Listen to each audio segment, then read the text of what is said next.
We have 5 films. I know, This is, one was for Richard Newford. Here's the Richard.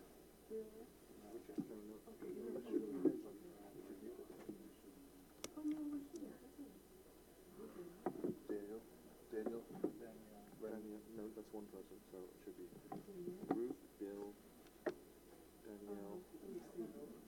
That's 4. oh, John. John, sure. Oh, yeah, he's not here.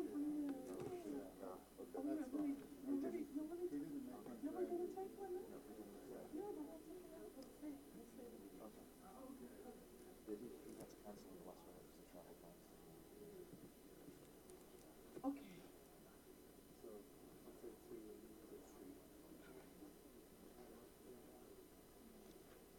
And, but you need this, your microphone too, so, maybe. Yeah, hang with it.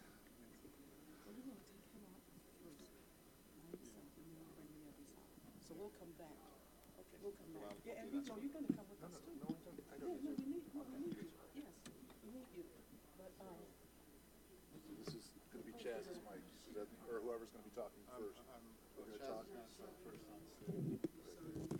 but you come out with, Yeah, we're done with it. no, give it, I want Lisa to have one too now. Oh, okay. All right. But we're gonna take Koganada Yeah. out first by himself. And then we're gonna continue. take you out first, and then we'll bring the rest of you.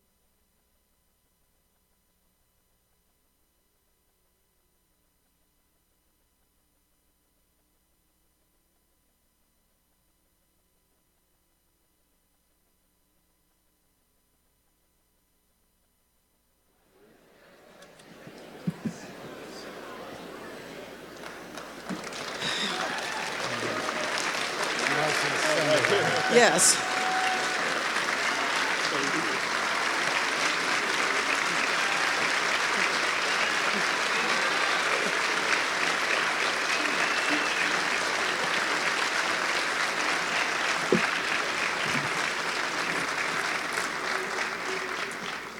That movie is so beautiful, not just visually, but in the feelings, the connections between people, the things that are said and left unsaid.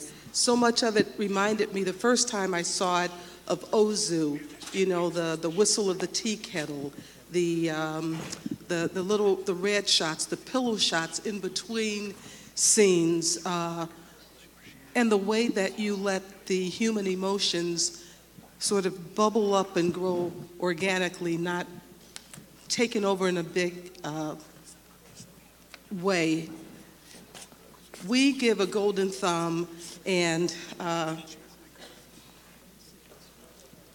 to our filmmakers, and I'm so happy to be giving this one to you. I really, really love this film. Thank you.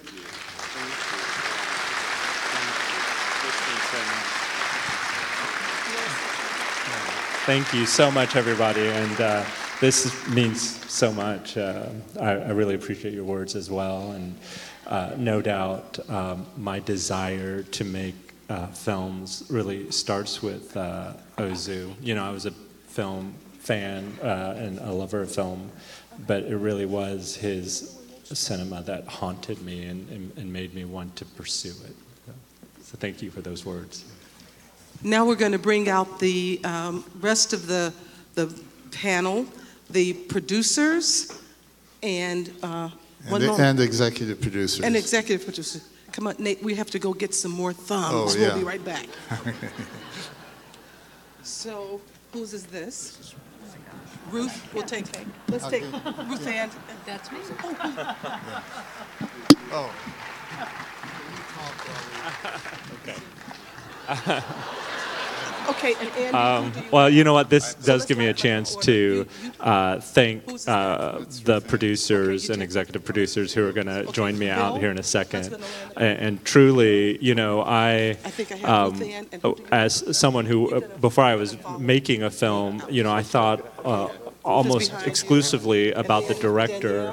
And once I had an opportunity to make films, it became very clear to me the significant role producers play and executive producers. And it was a really humbling recognition of the necessity of a great team around you and the people who believes in you. So I'm so happy to have my executive producers and producers here.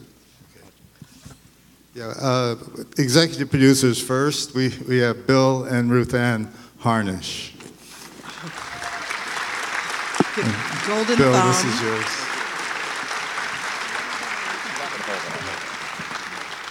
So they can take your picture. Okay.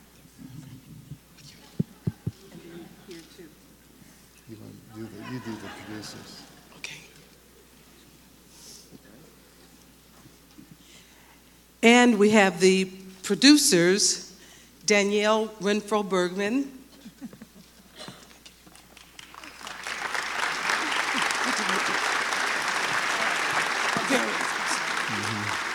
And Andrew Miano. Well, someone who had been here before, so I was going to say returning guest, Andrew Miano. He was here with grandmother before. And just so you know, that's the reason he's not getting a thumb, because he already has one. One per customer. Unless they had a pewter thumb, then they get a gold thumb. Okay, let's all go over and sit down. Do you have one? We were going to share, but if we have an extra, we'll. Oh, yeah, you introduce. This is well rehearsed. Matt Fagerholm, who is also on the panel from RogerEbert.com. Matt, why don't you sit on this side and I'll sit on the other side. It's going to be a big, big group. Let Matt sit here and you guys sit in the middle. Cogonado will sit next to me. Okay. When Chaz left the stage and Cogonado was up there, wasn't it like a scene from the movie, pretty much? That was perfect. That was a perfect moment. So I think we're finally set. Roger, I think, would have loved this film. It's really about his people, his place in the universe, where he came from. Why don't you talk a little bit about how you came to this film and why it's set in the Midwest and your feelings about the Midwest? Yeah, you know, I knew that I wanted to make a film about sons and daughters, and that this moment in your life where you have to deal with their departure or your departure, but this sort of the absence of a parent, whether it's through death or whether when you're younger you're leaving them, which always felt like a small death, you know, when you have to say bye to your parents for the first time. And so I knew that that was going to be sort of the narrative of the film. And then I visited Columbus, Indiana, just because I had read about it, and I'm a slight architecture nerd, and with the emphasis on the nerd, but not.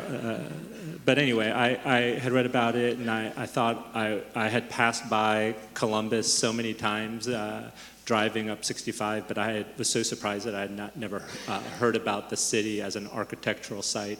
So I visited the city, and really immediately felt a certain kind of melancholy and promise, and you know, it felt like a story. The place itself was a story, and I knew immediately that this was going to be the place for this story that I was working on in my head, and that it would in fact become a big part of the story. So. Talk about this deals with everyday life, and in many ways the tyranny of everyday life. Did that play a part in? Yeah, I mean, absolutely. I appreciate you saying that. Yeah, I think our relationship to everyday life is important to me. And when I talked about Ozu having an impact, you know, he was one of the first filmmakers where, you know, usually when you walk out of a movie theater, what you're seeing is so tantalizing that everyday life feels so unbearable, you know. And I remember walking out of the movies of Ozu and everyday life feeling different and more poetic, or there was it altered my relationship to this thing that I was trying to escape. So there is definitely an exploration there, and even architecture. Often our relationship to architecture is either by these really pictorial photographs that turn them into objects. But I knew the advantage of shooting the buildings of Columbus would be that we wouldn't experience them as just photographs, but we would have a temporal relationship, almost a mundane relationship. And that's always the challenge especially of public art, is to notice them, and to, especially when they're part of this pattern of everyday life. So. Yeah, I want to encourage everyone here to visit Kogonada.com, because you'll see some of the most extraordinary video essays by this filmmaker on people like Ozu and Linklater and Hitchcock. And there's one that really struck me about neorealism, I think, and it was about all the in-between moments in movies that are usually left out. And it could be something as simple as just walking from here to there, or just little moments that normally would make the cutting room floor, or the moments right after the star has left the frame. And I would just love to ask Kogonada, what is the value of those in-between moments to you? And as Jin would ask, what moves you about them? Well, I do think that so much of filmmaking is a choice of what you point at, and when you decide that something is over. And so often, again, I do think that we are trying to remove all those moments that do not feel like drama or something that would feel exciting to us.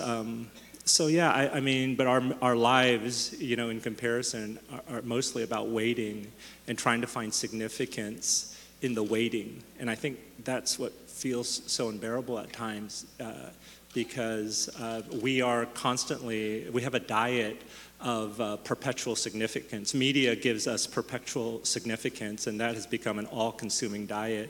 And whenever you're removed from that, if life feels insignificant. And so I do think, I know in my own life there's been a certain form of art and media that reconnects me to these moments that seem disposable. And I, because I'm surrounded too by my producers and executive producers, I was even sitting and watching this again. I thought, it's amazing to me that they allowed me to spend their money, and the resources to shoot empty spaces at time, or to not do a reverse, to just shoot one side of a conversation, which, always you have the reverse shots that we're always, and that they allowed me to, just like leave one person kind of completely absent, or they allowed me to drop sound and not hear things. And there were so many choices that I made that I wanted to make, and they allowed me to make it. And that's a big deal. That's a big deal in American independent cinema. That's a big deal. Thank you, guys. You're answering my questions before I ask them. By all rights, this film never should have been made, right? Given the films that are made these days. So, who among the producers wants to explain to us why you decided to fund this film and to let him have the freedom to make it the way he wanted to make it?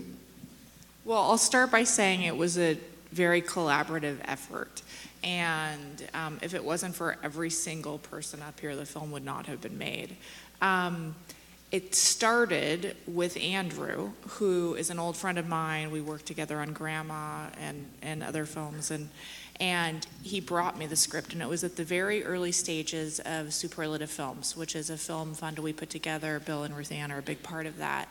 And because it was so early in the process, I was getting my sea legs, and I read the script, but I felt like I had to read, hundreds, if not thousands of scripts before making the first, jumping into the first project.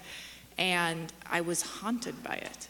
It's the kind of script you read, and then you read it again, and you get even more, and then you see the film, and I think it's actually emotionally hits you very similar to what it was like reading it on the page.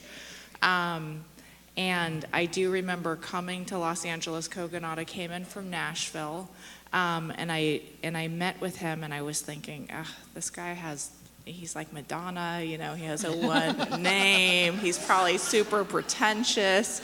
And part of this company was, you know, not only do we want to make quality films, but we want to work with quality people. And that was really important to me, that we would, you know, kind of curate our filmmakers and work with people we could genuinely believe in. And within about, I want to say 5 minutes of that meeting, I was totally sold. And it was so clear where he was coming from. And keep in mind, when I read the script, I immediately Googled Columbus, Indiana, and the architecture, and I knew a little bit about Ozu, not that much, but it worked in so many different levels that you didn't have to be, you know, a film theorist or a total architecture buff to find a meaning in the movie. So, you know, going back to your question, you know, there was a leap of faith element, and I think that's really what independent film is. But this was something that we just could not make. Why did you trust the first-time director to make it?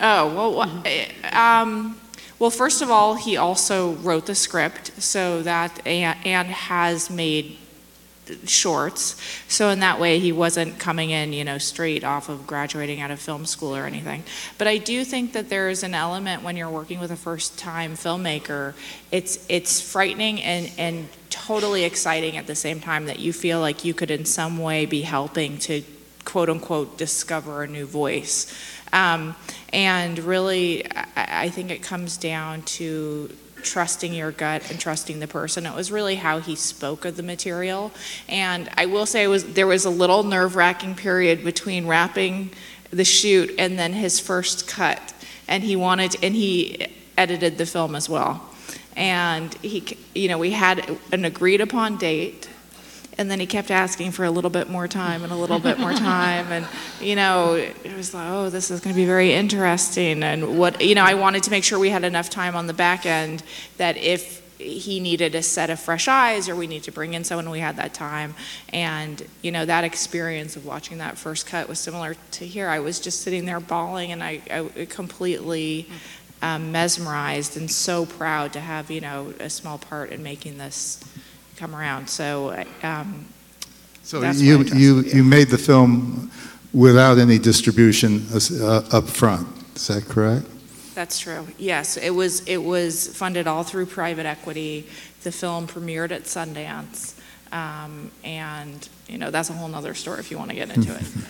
Yeah, and I think at least two of these producers, Danielle and Bill, also produced a wonderful film called Lucky by John Carroll Lynch. That the landscape and the town in that movie have an almost spiritual connection to the central character played by Harry Dean Stanton in his last performance. Do you see any kind of through line between those two projects in terms of even just the producer role? Sure. Well, why don't I let Bill and Ruth Ann answer this one, because they were executive producers on that film as well. We are investors. This is allegedly a for-profit venture. Don't get into movies to make money. Get into movies to make art. Danielle is making art. Kogonada is making art. Andrew is making art. And Bill and I are honored to be patrons of the art. And we sat there crying.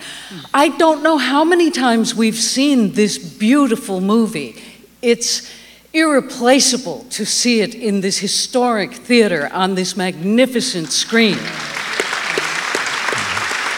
We cannot thank you enough for the privilege of seeing this piece of art in this piece of art. And I would say to you also, if you have an opportunity to invest in an artist, there are so many ways everyday people can put money into movies. Kickstarter, Indiegogo. If you put your first money in, believe me, filmmakers will find you. Yeah, just as an aside, I have to say, when my son was in film school and he said to me in his film project, "Dad, you're going to be executive producer," I said, "God, that's great. The kid really does respect me." And then he told me, "No, that's the guy who pays." But I just want to echo what Ruth Ann said, that being among these creative people is fantastic, and Kogonada is the real deal, and we're hoping to go forward with him in the future as well. But in terms of how we actually got involved, we met Danielle, who was actually pitching another movie, and Ruth Ann and I talked. We happen to prefer funding female venture activities, and we just thought Danielle was somebody we wanted to be in business with. And so she had a slate, and it included Columbus. It was the lead movie of the slate that she produced. So we just fell in love with the story. And I remember one night, it was about 5 in the morning, and I think we were actually we spent a lot of time in hotels, I have to say. And Ruth Ann is crying, and I said, what's going on? She said, oh, I'm watching Columbus. And it was one of the cuts of Columbus, and she cried again out there. I mean, every time I see this movie, and I've probably seen it 7 times, I just see different things. It's between the visuals and the storyline, it's just phenomenal. So we're so happy to be associated with it. Well, I'm really happy that we have all of you here, because filmmaking is a process, and it's a long process. When did you start, Kogonada, when did you first write this screenplay? I'm trying to think. Actually, though, we kind of plowed through this film. I wrote it maybe 2-3 years ago. How far are we from? Well, you know, I'd written it, and I think about 3 months later, I handed it to Chris Weitz, and then you probably know do you know the timeline from that to starting to make the film? I mean, I want to say, sorry, I want to say from when you gave it to, I mean, there was a little bit of time, and it was hurry up and wait, and hurry up and wait, and then suddenly we're making the film. I want to say you probably wrote it 2.5-3 years ago, probably. I mean, the longest part was trying to find financing. I mean, you know, we just got off a panel of Time's Up, and you know, and in regards to, like, you can see this reaction, this sort of chain reaction where they invest their money in a female producer, and then this female producer has a sensitivity to say yes to a project that has a lead as an Asian man. We had brought this project to a number of other people, and one of the consistent things we got were no one wants to watch an Asian man as a lead. You know, I mean, so that was one of the myths out there. And so you can see, you know, from my side, you know, you're trying to just tell a story, but, you know, so I can see this sort of yes to her, and then her being the right person to say yes to this. That was the longest process. Once we got the money, you know, things... Getting the money always seems to be, understandably, the hardest part. And it did take a while. And look, one of the greatest compliments I got was someone who shouldn't have said no, but thank goodness they did, because I am excited to have first and foremost worked with Danielle, who is an old friend, but they said after the fact how much they regretted not putting their money in, which is a certainly nice compliment to get from somebody. Well, you're destroying my thesis here, because it's not like George Lucas taking 7 years to make Star Wars. You're talking 2 or 3 years. So. Yeah. I have to say, Haley Lou Richardson, I just told Kogonada backstage, it was my favorite performance from last year. I think she's just extraordinary in this. And there are certain shots where she resembles, for me, Donna Reed from It's a Wonderful Life. And not just from a physical perspective or her smile, but the fact that she's playing a woman who still lives with her mother, who, you know, high school's long gone, and just the longing in her face in some of those close-ups. I thought was incredible. Can you just talk a bit about casting her and just that whole... Yeah, and casting everyone, because it's an extraordinary...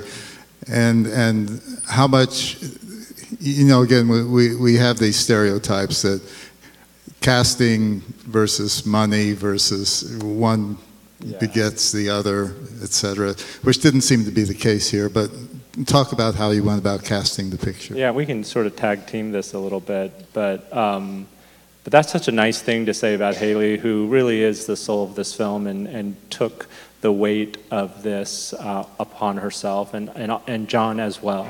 And they both really were the first two to come on board, John Cho being the very first, and really setting the tone of generosity, I think.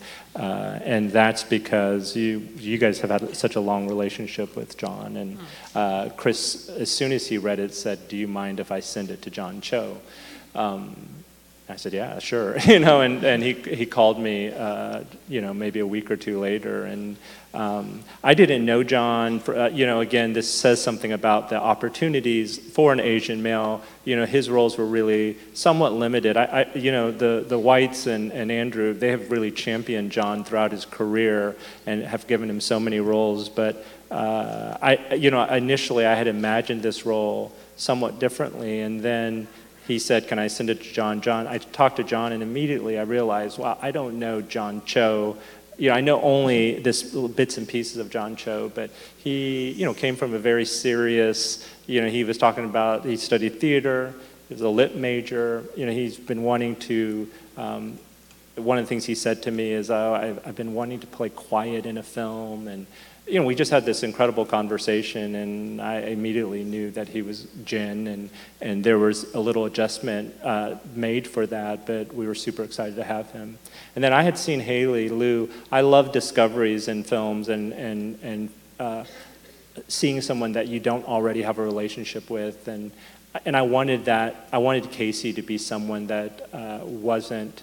That the audience wouldn't have a relationship with, because she was going to be from a small town and working class, and sometimes if it's a celebrity, it takes you a moment to adjust to that. And I had seen her in a couple small independent films, and there was something that stayed with me about her. I didn't necessarily like the film, but I liked, her presence. And then my wife and I was like, I think she could be Casey. And then we looked at this one. We found out that she was in Law and Order. She had an episode. We looked at that, and she was brilliant. I thought, So then I went to Chris Weitz and said, I think Haley Liu Richardson would be great. And we reached out to her. And Parker Posey. Yeah, that's really... There's this amazing thing that happens in Hollywood, and it's that actors want to work. And, there is this myth that they all want to make money, and I understand that. But when you're making a quality film, sort of word gets out, and people start, whether you're calling them or they call you. But, and I don't remember which it was in Parker, but obviously when someone calls and says, "What do you think about Parker Posey?" we all jump up and down with excitement. And with Michelle and Rory, it was, it's us talking, all of us, and us throwing names to Kogonada. And then people say yes, because when they read it and they watch the video essays, and again, they want to work and do quality work. And we're talking about 3 weeks in Indiana, so it's not, they can still go make a Marvel movie if the opportunity should arise. But yeah, we were lucky. I mean, they're all pretty great. And John and Haley Liu both wanted to be here. And Haley, we knew for a while, wasn't going to make it, but John, unfortunately, at the last minute wasn't able to come. But it was a big deal. He was very excited. He said to me the other day, he was just commenting how sort of influential Roger had been in his life. And I think that's true for many of us, certainly, that growing up and watching the show and the shows that he did and his reviews. And John was very, very honored to be invited and to have the film here, and is certainly disappointed to not be here. And just to go back to the question of trust and trusting a first-time filmmaker, when I sat down with Kogonada for the first time, he mentioned having John Cho and Haley Liu Richardson attached. I knew John, I knew his work, I was really excited by that. And with Haley Liu, I said, "Haley Liu who?" And so then I asked him, "Oh, well, would you mind if I saw her audition tape? Do you remember this?" And he said, "Oh, well, there isn't one." And I said, well, how was it? And he said, "No, I just sat down with her, and I know she's Casey." And I was thinking, and I said to him, "You don't understand, this is a very unique opportunity. You may never have this again in your career. If Superlative comes on, your financing is not contingent upon getting a star, the new up-and-comer or whatever. Like, go out, see every young actress in Hollywood. This is your opportunity, and find the best person." And he said, "No, I think I actually already did." And I, felt like I must do my due diligence. And I said, well, I'm not sure if I'm sold on that. And then you can talk a little bit about it, but he then proved himself right. And I feel like from the trust there on. Yeah, we did end up going. She was reshooting something. I think Edge of 17. She had a role there, and she was reshooting in Vancouver. And and she was willing to just put something on tape, just to. So she did that scene, the meth and modernism scene. We filmed that and out of focus a little bit, but we filmed that, and she was really brilliant, and I think. But it's what I need. I mean, you knew it in your gut, and I was still getting to know you. Yes. But it was hilarious because then I saw this, little iPhone blurry video, and it was clear as day that she was Casey. Yeah. So I feel like that also really cemented the trust. Yeah, and I know now, like in retrospect, I'm like, wow, that was real. That was rolling the dice, and felt really fortunate. But she. One of the things we talked about is, this is a kind of film where you can't hide behind a plot or, explosions. That there are going to be a lot of moments where it's just you, and it's going to be really bare, and you have to have our attention and be present. And, at the time, when she was 20, 21, but she really, cared about the character so deeply. Talk about dancing in the headlights. Yeah. She's a dancer, a great dancer. She was a dancer first before she moved to LA, and she was a competitive dancer, and she told me that she had gotten work as a dancer first. And the real work was to make that dance ugly, to make it visceral and primal. And she completely got that. I was like, you're dancing so you don't go crazy. You're really about to go crazy. There's this great film that I saw called Secret of the Grain. Have you ever seen that? There's a dance scene that goes on for like 5 minutes. I think I even mentioned I want this belly dance. dancing scene. That's right. Yeah, and that's I secretly wanted that dance to go on until we were all uncomfortable. And it was like 15 minutes. But we did cut that down. I had an edit where it was a little bit longer, but. It was what I had in mind, though, just something that was so deeply necessary. So yeah, we talked about that, and she was all in. She was all in. You just mentioned notes. Who gave you notes from these folks on stage here? I'd say with Danielle and myself and maybe Chris Weitz. But it was really, I remember when Danielle called and was basically like, holy shit, this movie's amazing. And that doesn't mean you don't give notes, but it was certainly one of the best first cuts we'd ever seen. Look, it's very funny, there's an exec who works for my company, and he saw the movie, and he loves the movie. His only note was about that scene where they're at the, where she's outside and she draws the box. And he said, I don't know, do I want to hear what she says? Which is a question people have asked. I don't think that scene has probably been recognized more in reviews than almost any other for how amazing it is. And Dan, to his critic, goes, "Well, I was wrong." So there, we all believed any note was, I think, a simple note or a discussion, but it was all a belief and support. Can I say to that one scene, when Bill heard me waking him up weeping, I was watching whatever cut you sent on the tiniest, an old iPhone 4, and when it got to going silent, I want to hear what moves you, I went, and woke him up. So, yeah, Dan was so wrong. And I would say I had a relatively minor note in the script stage. I think for me too, going back to the start of this company in superlative and all of a sudden being in a position of power in some ways, I felt really uncomfortable personally with all the smoking, and I was trying to reconcile that. So we discussed it a bit, and then it came up with what I thought was a double header, because I also loved the relationship with Gabe, but I felt like it needed another beat. So we came up with the idea of him admitting that he hadn't smoked and then her kind of quitting. But Yeah, which was really great, and the great thing about Danielle, is she didn't say this has to happen, but we had a really great talk about it, and it really, for me, I definitely prefer the change. And that happened, throughout. Anyone who knows, who's worked collaboratively, realizes that all these decisions, how they happen, and what is really a beautiful sort of mysterious thing. But I was just noticing that today. It's been a while since I've seen it, but how grateful I was that we made those adjustments, because it really does add a nice beat. Did Oprah really buy that statue? Yeah, she did. She did. Is there anyone from Columbus here? Is there any? No? Okay. Yeah. Anybody from Indiana?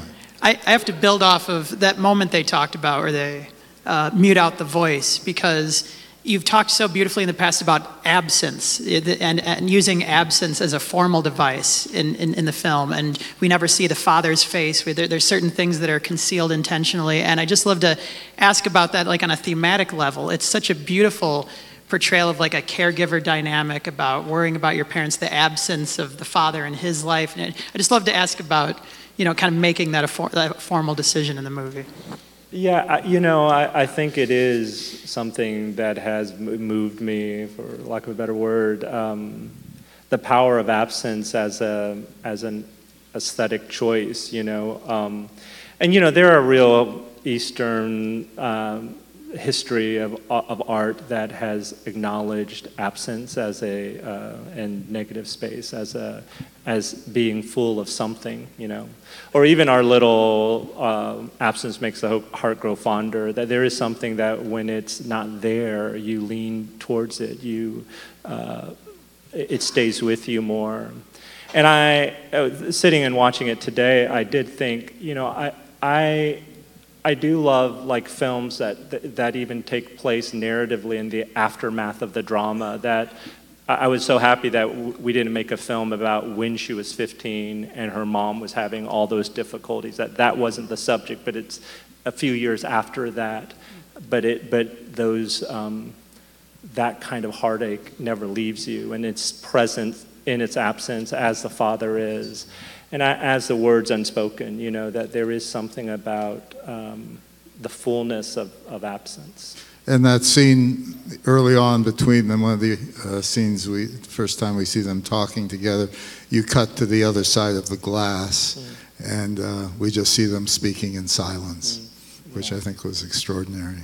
Thank you. And that amazing shot of John Cho and Parker Posey in the mirror talking and holding on, that almost like their own past reflected back at them or something. It was really great. Yeah. Listen, let's throw it open to some questions from the audience. I'm sure we have a bunch of them. We have microphones, and if you raise your hand, the microphone will come to you.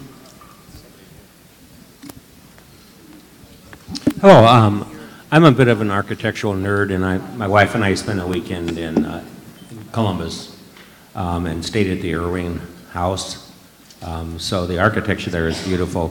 One thing I thought I'd mention is that Cummins Diesel Engine Company is there, and they paid for world-class architects to design schools and churches if the schools and churches use those blueprints to build their buildings, and that's why it's so full of wonderful architecture.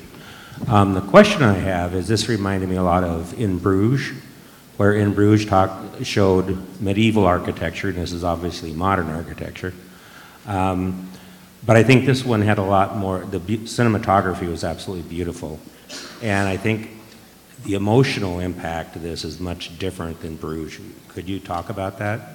Yeah, that's a perfect segue. Ruth Ann said, we should mention the cinematographer. And so absolutely, especially talking about collaboration, he was so critical to our sense of space. His name is Elisha Christian, and it was a really wonderful working relationship that we had. And I've seen In Bruges, which I love. I love films that give you a sense of place. That you sort of miss that experience, and I think it's hard to miss a film if you don't have a real sense of its place.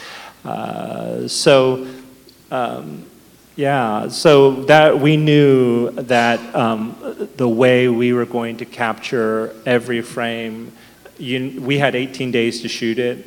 We were very limited in regard to the location, how much time we had, and so we had to be really thoughtful and deliberate about how we were going to present every space, and it was a real challenge to say, let's not waste a shot, and let's make. And we knew that we valued that the place and the space and the emptiness and the structures were a big part of this journey that they were.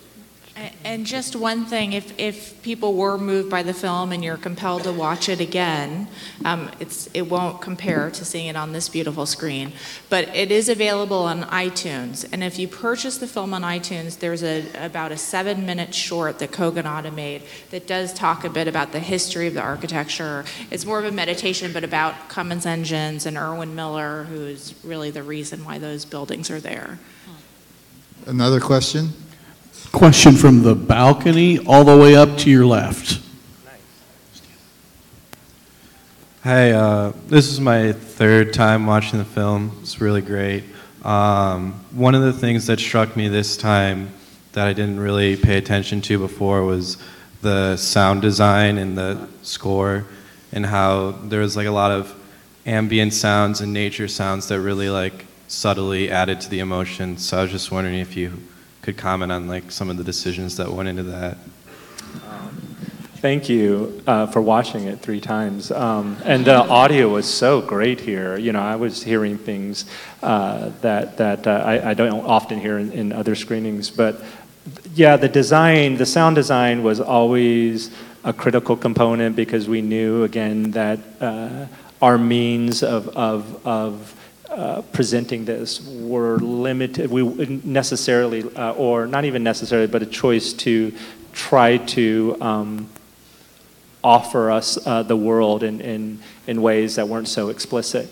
So they were critical. Like Hammock was a real important part. The people who soundtracked it, it was a band, and this band, it's an instrumental band, and they explore absence and presence in their music, so it was a real perfect match. We talked quite a bit about that exploration in sound contributing to this space. And one of the big things that we wanted is for the environmental space, the ambient sounds, to sometimes sound like music, and for that, when it transitions into music, for it to blend, so sometimes you don't know when you're listening to music and when it dips out and music is no longer there. So that was a big part of it, and also the people who did the sound design at Skywalker. I will just say that the relationship with Skywalker was a testament to, you know, perseverance and grittiness. We initially went to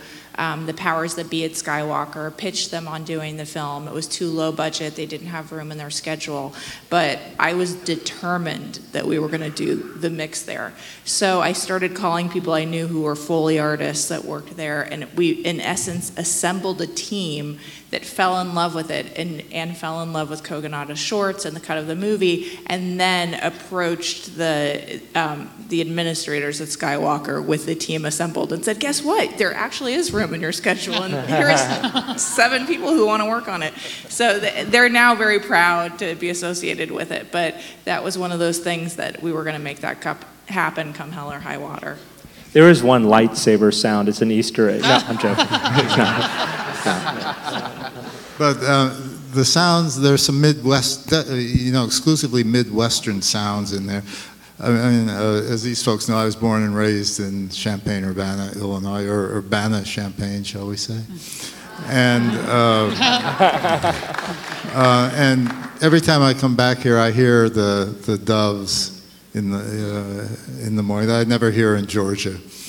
And I heard them in this film.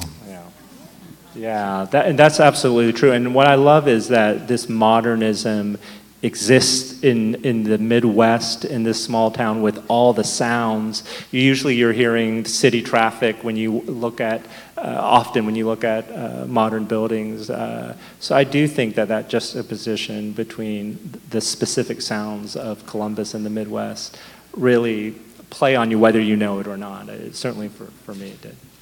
Another question? On the floor, down to your right. Hi. I want to say something about Roger and how he ties the whole room together. It's something that you know. We were on a panel together, and Andrew turned to me and said, we were at a party together at Sundance, which was the American Pie meets the Better Luck Tomorrow party, okay? Better Luck Tomorrow was a movie with Asian Americans, and there we were at the library at Sundance. It's one of the screening rooms afterwards. And all the cast members were talking about this was the first movie they had been in that they weren't playing the same part and competing against each other. They were playing real people. One of those people was John Cho. Somebody got up afterwards in the Q&A because what happens in that movie is these are all upward mobile young Asian American kids, and it turns really dark at a certain point and somebody kills somebody else, spoiler alert. And so somebody got up in the audience and said, how could you do that? You make Asian Americans look so bad. Roger from his seat stands up. Were you there? And It's says, on YouTube. Oh, really? And says, wait a second, if this was Coppola doing The Godfather, talking about the corrupting thing of how, Al Pacino was corrupted and Godfather 1 and 2, et cetera, you wouldn't complain. And when Chris Eyre did this, you wouldn't complain. And so Roger was the guy who got up and really talked about how it was a different approach. And John Cho, of course, was one of those guys. And he was at that party that night. Did you see Better Luck Tomorrow there? No, I saw it in L.A. I didn't see it. Yeah, but there's a connection. In the It's a Wonderful Life sense, you take Roger Ebert out of the equation, and John Cho is not in this movie in my mind, okay? Because Better Luck Tomorrow would not have taken off. And as one person from Paramount walked out and said, Ruth Vitale, over my dead body before she heard the Q&A, okay, when it did end up at Paramount, by the way. But thank you all. Phenomenal movie. Danielle is an example. That's the real motherfucking deal of a producer. What she did with the Foley thing and the Skywalker stuff. That's a real great example. Thank you all, and thank you, Roger, for kind of being the wonderful life thing that tied us together. Yes. Thank you, Joe. I believe the exact quote is, Roger said Asian Americans can be whoever the hell they want to be. They don't have to represent their people, is what he says in the video. And it's an amazing, I think it was in the Better Luck Tomorrow extras, too. I think we have time for one more question. We have a question all the way to your left over here. Hi, thank you so much. I wanted to say, first of all, thanks for creating a film with an amazing, strong female lead that was not about her romantic life. I think it's the first time I've seen a film like that where the female lead didn't make out with anyone. So thank you. And also on behalf of Flyover Country and rural America, the rural Midwest, I'm from a small town in southern Indiana, and now I live in Bloomington, near Columbus. So thank you. I think you did an amazing job of showing that it doesn't matter if you're in a big city or if you're in a university town or a small town, you can find art and beauty all around you. So my question is, just two quick questions actually. One is, did you use a lot of actual Indiana people in the film, like as extras? Because it seemed like they were my people. And then second, did any of you have any moments where you went, wow, like I had a preconception about the Midwest and my mind's been blown, or at least a little bit blown, by what you learned and saw in Columbus? I think outside of our 5 principals, everybody else from the Midwest, right? Whether they were from Indiana or Chicago. Is that right? Yeah, and our extras were mainly volunteers. Right, yeah. Don't tell anybody. Yeah, so outside of the 5 that we had mentioned, it was local actors and then people in town, and they were fantastic. I mean, the Columbus opened their town to us, and they were so generous, and I think it was really special for everyone, crew up to myself and the producers. And in regard to the Midwest, did you guys have, I knew about the Midwest, but was there anything that surprised you guys? I mean, I lived in Bloomington Normal when I was a kid, and I'm from Buffalo, New York, which is as Midwest Eastern city can be, so, I mean, Columbus is the home of Mike Pence, and I didn't really know that going in. No, the town was amazing. I mean, they were amazing, I think, I think And you it's a still have diverse keys to town. places. I might still be able to get in. Well, because of Cummins Engines too, it's a very diverse town. And Yeah, look, J. Oren Miller, I just read this to someone the other day, and I think it was a quote from the 70s, and it was about diversity, where he clearly said, to limit who I hire is idiotic. It's just not what he literally said, it's what he figuratively said. There's a whole speech about how he wants the best and the brightest from all over the world. So Columbus is full of diversity, as much of the Midwest can be.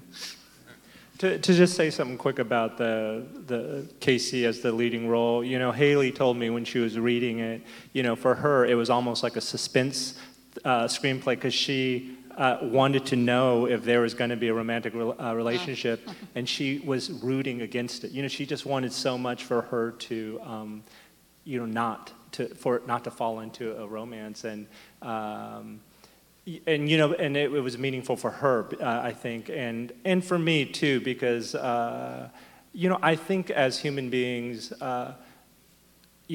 I've had so many really significant, maybe even with a tinge of romantic, only because we were sharing the things that were most important, but never allowing it, but also wanting to protect that.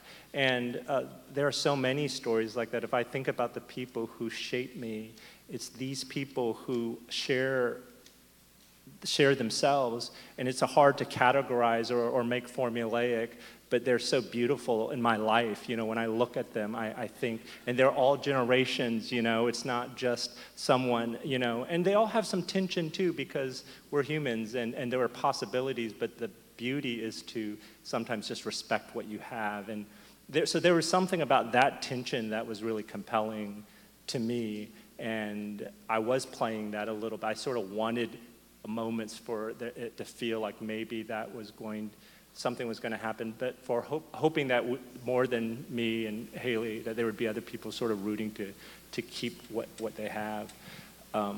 So thank you. And the other thing too, I think just letting the film go out to the public, I didn't, that's such a vulnerable feeling, but I did remember thinking, I hope, my hope, because I know when I was a Casey, I identify with Casey as much as I identify with Jen. There were certain films that resonated, and my hope was that someone from a small town would see it and feel some connection to it.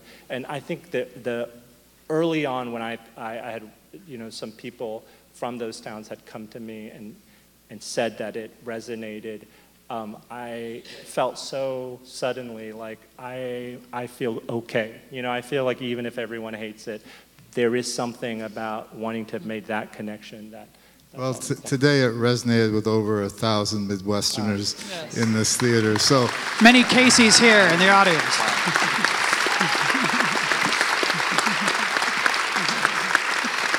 So thank you all for coming here and spending some time with us. We really appreciate it. Thank you so much. Thank you guys so much. Thank you.